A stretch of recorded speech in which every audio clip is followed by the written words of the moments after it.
boy bitten by a neighbour's dog.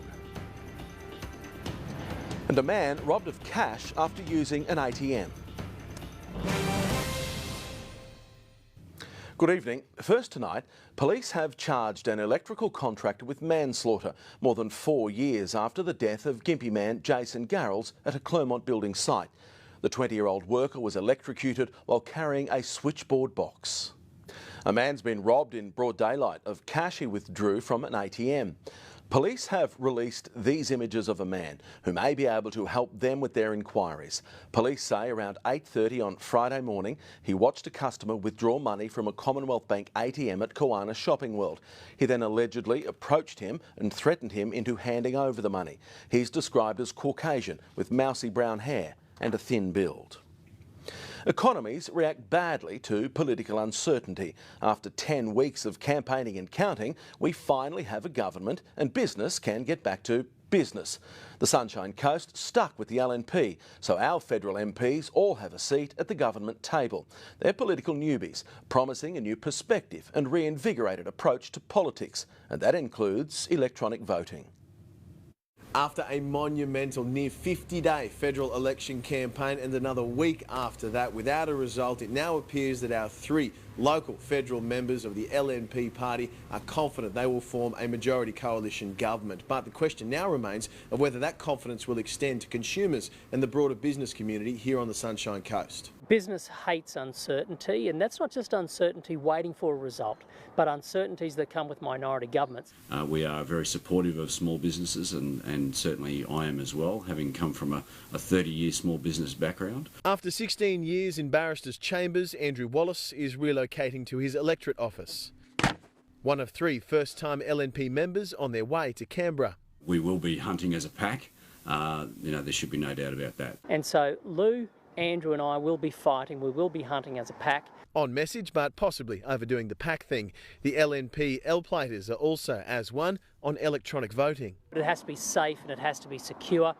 It's an easier decision in principle than it is in practice, but I think we should be exploring it. My very strong preference would be that we move towards an electronic system. The 2016 election has also seen a lift in support for minor parties.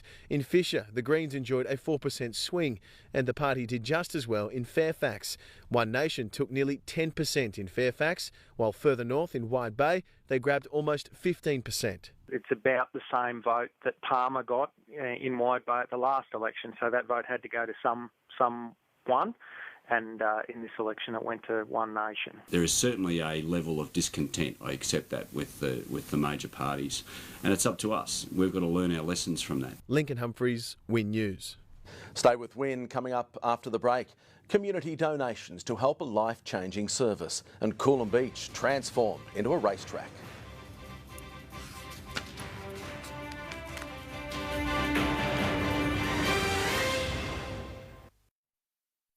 Dave's returned and is here with Sport and Falcons coach Craig Ingebrigtsen. Not too happy with the touch judges. Furious, Paul. That would be an understatement. Good evening to you. Nice to see you again. We're going to show you why next, plus a full wrap of Rugby League's All-Girls Challenge. And the Clippers are champs in the latest Clash of the Coast.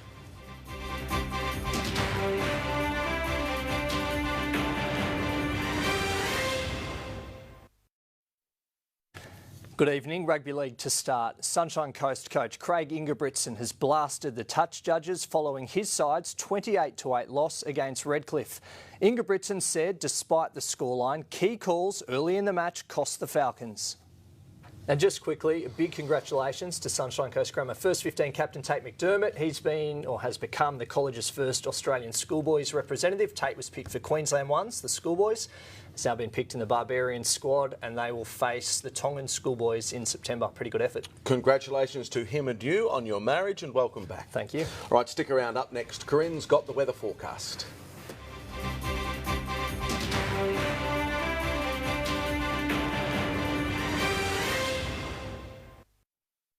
Tonight's weather, brought to you by Alfred Smallwood from Uncle Alfred's Men's Group. And Yui, we get you. Good evening. Well, a cloudy and mild start to the week. Some deceptively powerful surf conditions over the next couple of days. And we're also expecting some rain later this week too. I'll have more in just a moment. Tonight's viewer photo. Now, this is thanks to Peter Marshall, a shot of the crystal clear waters of Noosa National Park, taken on a much clearer day. It's certainly a beautiful part of our region. If you have a photo you would like to share, you can email weather@winqld.com.au or you can send it to me on Twitter. Temperatures today, now Rainbow Beach got down to 17 degrees, 17 the minimum for Talara. Gympie dropping to 10 degrees, Noosa 22 was the top today, the same for Yamundi. Nambour dropping to 12 degrees this morning, Maroochydore a top of 22 degrees, 5 for Jimna this morning, Mullaney reaching 23 degrees, 21 the top for Beerburrum, and Caloundra reaching 22 degrees.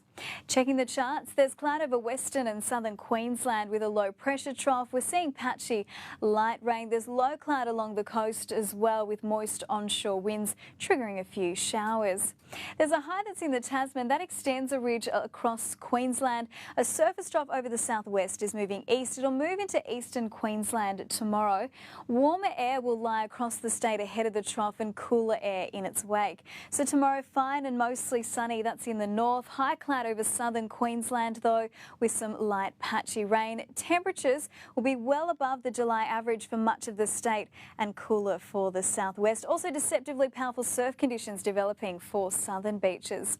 Locally tomorrow, partly cloudy. Winds will be north to northwesterly, reaching 20 kilometres per hour. The Sunshine Coast heading for a top of 25 degrees. Gympie getting down to 11 in the morning, and Nambour heading for a top of 25 degrees as well. Moving along to the coastal waters, north to northwesterly winds 10 to 15 knots, reaching up to 20 knots. That's offshore south of Maroochydore in the evening. Seas around 1 metre, 1.5 offshore south of Maroochydore by the early evening.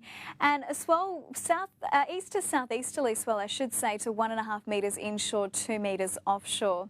Here's the tidal diary. Noosa's low tide, we're expecting that around 10 to 8 in the morning. Maroochydore, that high tide sitting at around 20 to 3 tomorrow afternoon. You can expect Caloundra's low tide just before 8 o'clock in the morning. On our beaches for a wave, try the Kiwana Pocket or Sunshine Beach tomorrow. Sunrise, we're expecting that at 6:36, sunset 11 minutes past. And here's the outlook for the next 7 days. 25, mostly sunny tomorrow. Wednesday, plenty of sunshine, heading for a top of only 20 degrees though. 18, the top for Thursday and Friday. We're also expecting rain at times. And on the weekend, we're expecting rain as well. 19 for Saturday, 20 for Sunday. And that rain could continue into Monday at this stage. Paul and Dave. Corinne, thank you very much for that. Before we go, remember you can follow the team on Facebook and Twitter. Thanks for choosing Win News for your local news. The project is next. We'll see you tomorrow night at 6. Good night. Good night.